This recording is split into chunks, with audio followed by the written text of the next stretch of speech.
The Path of Kriya Yoga, Video 7. Kriya Yoga, Meditation, Practices and Techniques. Within the tradition of Kriya Yoga, there are a whole variety of different practices which are shared with devotees, sometimes depending on where they are in their practice. Initially, a devotee will be taught how to use mantra as a means of focusing attention and experiencing a state of one-pointed concentration. Now, the use of mantra isn't one that should be disregarded as being superficial. It can become quite profound as a practice, leading to our ability to become attuned to the vibrational current, the Om vibration. Now, as a means to preparing ourselves for this, we can become aware of the flow of breath entering and leaving the body. So this is breath awareness. And then through specific breathing exercises, we can regulate our breathing. And in this way, we can become more familiar with the way the breath influences our emotional and mental states.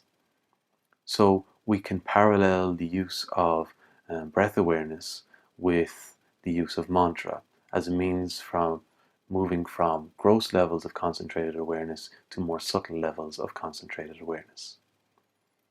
As we proceed in our practice, we may be taught different physical postures, which will include bandhas and mudras. So these are seals and locks. And this is giving reference to sealing or locking in the prana, vital energy, within the body in specific ways as preparation for us to be able to sit and cultivate a state of concentrated awareness with greater ease. These bandhas and mudras, or these seals and body locks, also help to refine the nervous system, allowing for our processing more subtle states of conscious awareness.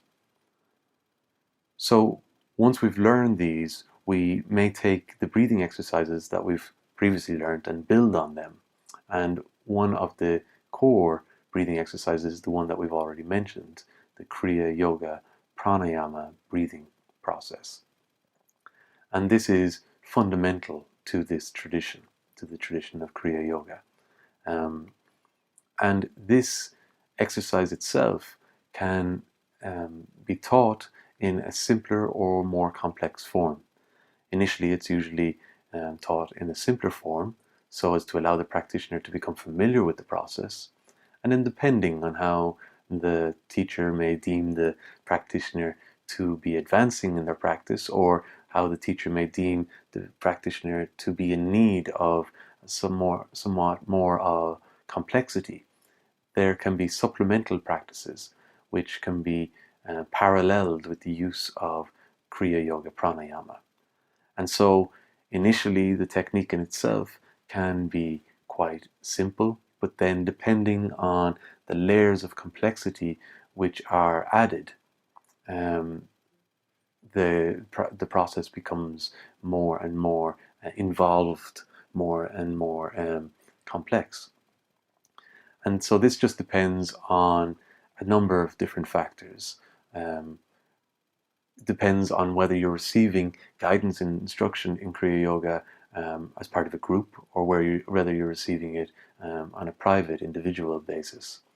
It would also depend on whether it's deemed beneficial for you to be able to know supplementary practices to include with your Kriya Pranayama practice, whether these are deemed beneficial or not.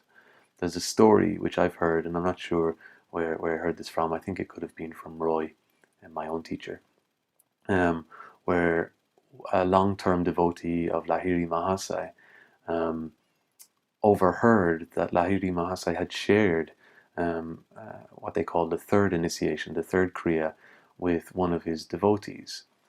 And this long-term devotee, having heard that, was a little bit disgruntled. Well, why didn't I receive it? You know, if I've been a long-term devotee, shouldn't I be entitled to know what the third Kriya is too?